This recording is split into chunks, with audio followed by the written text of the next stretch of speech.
এটা বহি বিন্দুৰ পৰা এডাল ৰেখালৈ লম্ব অংকন কৰা। মানে যিডাল আমি এডাল সৰল ৰেখা ল'ম, সৰল ৰেখাডালত থকা বিন্দু নহয়, বাহিৰত এটা বিন্দু আছে, সেই বিন্দুটোৰ পৰা সৰল ৰেখাডাললৈ এডাল লম্ব টানিব লাগিব।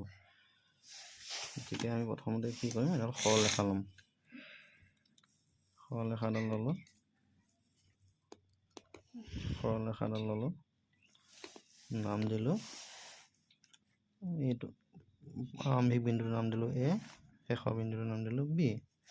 এতিয়া ইয়াৰ বাহিৰত, সৰল ৰেখাডালৰ বাহিৰত, মানে সৰল ৰেখাডালত নাই বিন্দুটো, বাহিৰত য'তে ত'তে থাকিব পাৰে। ধৰিলোঁ এইখিনিতে বিন্দু এটা আছে, এইখিনিতে এটা বিন্দু আছে, তাৰ নামটো দিলোঁ P।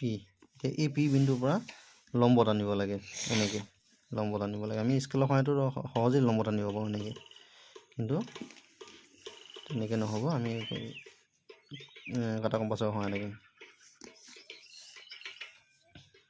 তাৰমানে স্কেলৰ সহায় থাকিলে শুদ্ধ নহ'বও পাৰে, অলপ বেকা হ'ব পাৰে। গতিকে আমি কি কৰিম, P বিন্দুৰ পৰা এটা উপযুক্ত ব্যাসাৰ্ধ, মানে এনে সৰুকৈ ল'লেতো নহ'ব ন, কিমানত কৰিব লাগিব, কাটাকাটি কৰিব লাগিব, কাৰণ দুটা বিন্দুত আমি চাব লাগিব।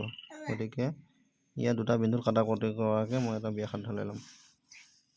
কাটাকাটি কৰিছোঁ দুটা বিন্দুত, ঠিক আছে, ইমানখিনি ল'লোঁ, কাটাকাটি কৰিব দুটা বিন্দুত।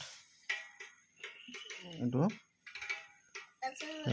এটা বৃত্ত চাপ আঁকিলোঁ, উপযুক্ত ব্যাসাৰ্ধ হ'লে এই ওপৰত এটা বৃত্ত চাপ আঁকিলোঁ। এতিয়া দুটা বিন্দুত কাটাকাটি কৰিছোঁ, এই কাটাকাটি কৰা বিন্দুকেইটাৰ নাম দিলোঁ, বিন্দুকেইটা আমি খুব ভালকৈ হেৰি কৰিব লাগিব, কাটাকাটি কৰা বিন্দুকেইটা য'ত ত'ত ধৰিলে নহ'ব। এইটোৰ নাম দিলোঁ C, এইটোৰ নাম দিলোঁ D। এতিয়া CD পৰা আমি অলপ আগতে যিটো ব্যাসাৰ্ধ লৈছিলোঁ তাতকৈ অলপ বেছি ল'ম,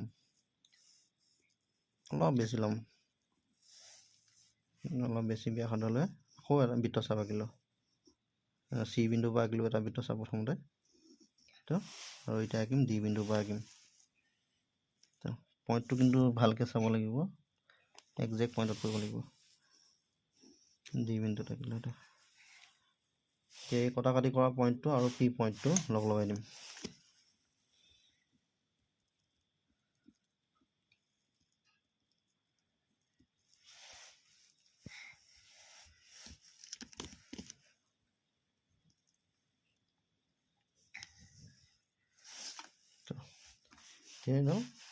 যে P পৰা যিডাল ৰেখা টানিলোঁ সেইটা লম্ব হ'ব। যে লম্ব হৈছে আমি কোণৰ সহায়ত ধুনীয়াকৈ চাম। এইটো একদম পূৰা 90 ডিগ্ৰীত পৰি আছে, 90 ডিগ্ৰী হৈ আছে।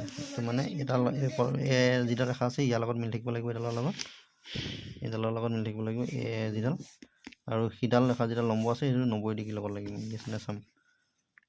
প্ৰথমতে এইটো পইণ্ট এইটোৰ লগত লগাই ল'ম, মিলাই তেনেকৈ চাইছোঁ, সেই 90 ডিগ্ৰীত পৰি আছে পূৰা, সেইটোৱে।